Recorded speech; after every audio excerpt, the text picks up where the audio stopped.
Ναύτης βγήκε στη στεριά για περιπολία.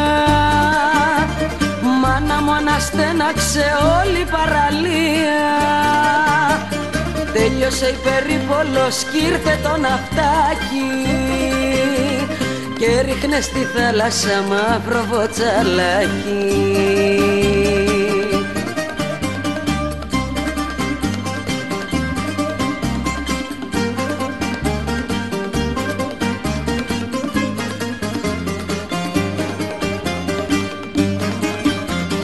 Ναύτης βγήκε στη στεριά και μπροστά μου βγαίνει. Κύριε των δυνάμεων, τι χρωστώ η καημένη.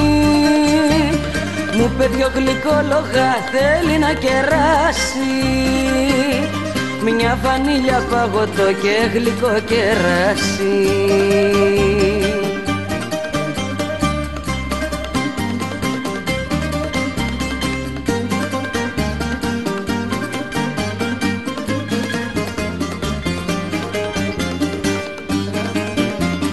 Ναύτης βγήκε στη στεριά και φοράει τα άσπρα. Γέμισε το σπίτι μου κι η καρδιά μου μάστρα.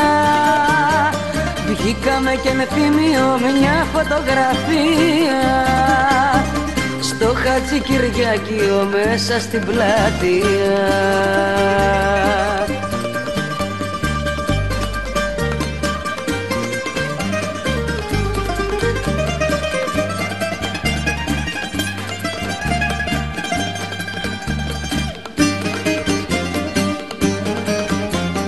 Ναύτης βγήκε στη στεριά μάδια 3 ημέρες.